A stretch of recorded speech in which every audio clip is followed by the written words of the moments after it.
Hello, welcome to Whale News. Fishing is set to resume in Cape Cod off the coast of the USA, the first time since the Biden administration. The measures were first introduced by President Obama in 2016. This is the second time since then that these restrictions have been pulled back.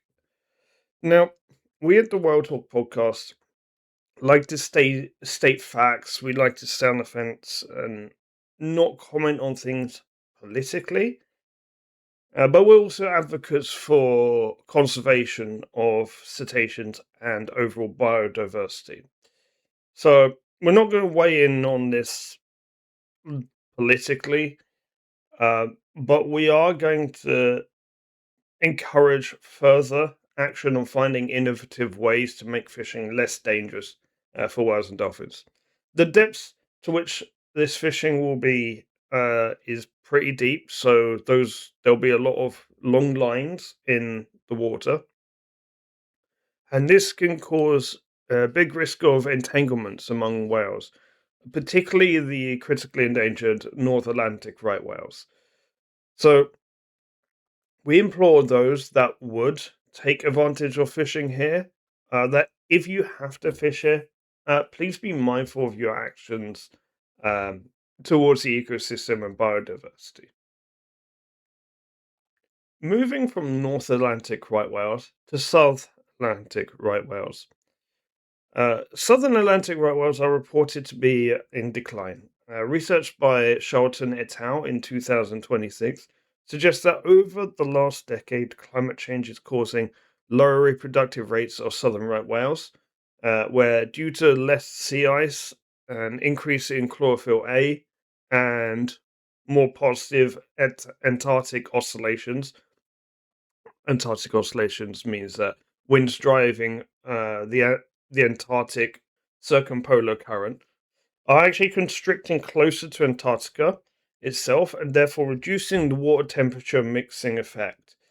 These effects are impacting krill, and this is causing less krill in the ecosystem, and therefore these South Atlantic right whales will have worse body condition because they'll be eating less, and this lengthens the calving interval.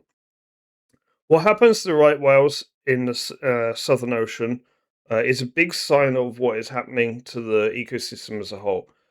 These right whales are they are a very good indicator on how the ecosystem is performing. Now, typically, large whales can't really be that great an indicator of the way ecosystems are going, like, the healthy ecosystem. But in this case, in the southern right whales, they are. So southern right whales have shown a decline in three geographical areas over the last 10 years: South Africa, Argentina, and Southwest Australia. Onto something a little bit smaller now. Harbor porpoises in the North Sea have been observed buzzing less with boat presence nearby. They rely on these buzzes of echolocation to find food. The sounds of these boats are enough to actually cause the harbor porpoises' chance of finding food, and they're using echolocation less. Um, if you imagine you're you're in the water, you're using echolocation to find your prey. You're listening for these clicks that you send out these clicks, and then the clicks return back when it hits something. So you're trying to hear back these clicks, but there's someone drilling, for instance, or there's someone revving a car, or there's like a rock concert on. Like, trying to hear the clicks back when you've got all these other distractions is nigh on impossible.